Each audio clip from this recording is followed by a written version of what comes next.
Russia running out of ammunition and armored vehicles in Ukraine. Russian troops fighting in Ukraine are disillusioned with the old vehicles they are forced to use because of huge equipment losses, according to British defence officials. The UK Ministry of Defence said on Thursday that in the middle of October, Russian forces were losing more than 40 armoured vehicles a day, which is roughly the equivalent of a battalion's worth of equipment. Meanwhile, over recent weeks Russia has been forced to turn to Belarusian stocks to acquire at least 100 additional tanks and infantry fighting vehicles. British defence officials said that the Russian troops are likely frustrated that they are forced to serve in old infantry combat vehicles which they describe as aluminum cans. With armoured units and artillery key to how Russia fights the war, it said that its forces are struggling partially due to difficulties in sourcing both artillery ammunition and sufficient serviceable replacement armoured vehicles. Newsweek has contacted the Russian Defence Ministry about the daily British update which emphasises Russian losses and Ukrainian gains. As of Thursday, the Oryx website, an open-source outlet that tracks military equipment usage and losses, said that since the start of the invasion Russia had lost 1,420 tanks and 684 armored fighting vehicles, including destroyed, damaged and captured vehicles. Since the partial mobilization was announced, many Russian conscripts have complained of being given inadequate or no equipment. Some are paying for their own thermal underwear and even body armor. Kremlin spokesman Dmitry Peskov acknowledged last month that Russia does not have enough equipment for its mobilized soldiers following a draft in which it said 300,000 reservists had been called up. He said that a council created by President Vladimir Putin was working on trying to rectify the situation. On Tuesday, the Russian-installed head of the partly occupied Ukrainian region of Kherson, Vladimir Saldo, told Russian state TV program Solovyev Live that there were problems with training and equipment. Russia's problems with kitting out its forces come as fresh attacks by Putin's troops were reported across Ukraine.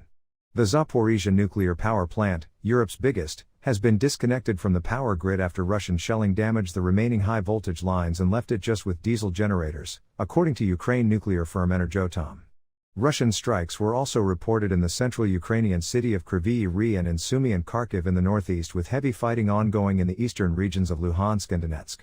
Meanwhile, Ukraine's Southern Command said on Thursday its forces had carried out 150 fire missions and an airstrike in the south, destroying 4 Russian ammunition depots and tanks carrying fuel. Russia abandoning checkpoints in Ukraine as flags pulled down in Kherson. Russian troops are reportedly abandoning checkpoints in the occupied Ukrainian region of Kherson, as images circulating on social media appeared to show that a Russian flag had been pulled down from the city council building. Yuri Sobolevsky, the deputy head of Kherson's regional council, posted a photo on his Telegram channel that he says was taken on Thursday. Kherson Oblast State Administration. The photo was taken today.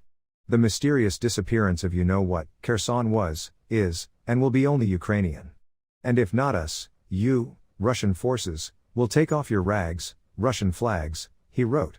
A Russian Telegram channel said on Thursday that a Russian flag has been removed from the administration building in Kherson, while Russian war correspondent Alexander Kotz also confirmed the flag's absence. Kotz, the military correspondent for Russian outlet Komsomolskaya Pravda, posted a video on his Telegram channel showing that the flag is no longer flying on the Kherson administration building, but it is on a building across the street. Jimmy Rushton, a Kyiv-based independent foreign policy and security analyst, said something very interesting is happening in the city of Kherson. Russian flags at checkpoints and over the city administration building have disappeared, he tweeted. Checkpoints that were once manned by Russian troops are now abandoned. Rushton shared a clip he said showed Ukrainian civilians in Kherson riding on a bus filming a checkpoint previously occupied by Russian troops. They cheer when they realize it's now been abandoned, he wrote. In late October, the Kremlin-installed administration of Kherson was evacuated to the east bank of the Dnieper River, as Ukrainian forces advanced as part of a counteroffensive to recapture the region, which became of the first areas to be seized by Russian troops in the war. Some 70,000 people have already been evacuated, and Vladimir Saldo, Kherson's Russian-installed head, said on Tuesday that he decided to extend the evacuation zone by 15 kilometers, 9.3 miles, from the Dnieper. He said on Russian state TV program Solovyev Live that the evacuation will affect the Novokakhovka urban district, and the Ola Pristan, Olishki, Kakhovka, Hornostavka, Velika Lepetayka and Verkhnyi Royakik administrative regions. Kirill Stremausov, deputy head of the Russian-appointed military-civilian regional administration, was cited by the Russian state-owned news outlet Kommersant on Thursday as saying that Russian troops are likely to leave Kherson and go to the East Bank. Most likely, our troops will go to the left bank part of the Kherson region. Those people who did not have time to move from Kherson should leave as quickly as possible, he said on Solovyov Live. Russian officials have yet to comment on the disappearance of the Russian flag from the city council building. Russian troops demand promised enlistment money from superiors. A video appearing to show Russian soldiers confronting their superiors about the money they were promised has gone viral on Twitter. According to the English translation provided with the video, the soldiers are complaining that their families were not given the 300,000 rubles, roughly $5,000, that they were promised for joining the Russian army. Twitter user Dmitry, who is with War Translated, an independent project concerned with translating various materials about the war into English, shared the video on Wednesday morning. It has already been viewed more than 150,000 times. Russian Mobiks, mobilized troops, are demanding the promised one-off payment of 300,000 rubles, which the military rep says was never actually promised to them, the tweet accompanying the video read.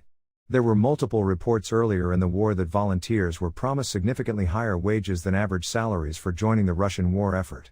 In July, CNN reported that volunteer battalions from the city of Perm, which is near the Ural Mountains, along with battalions from Kirov in western Russia, were offering a monthly salary of 300,000 rubles, which is just under $5,000.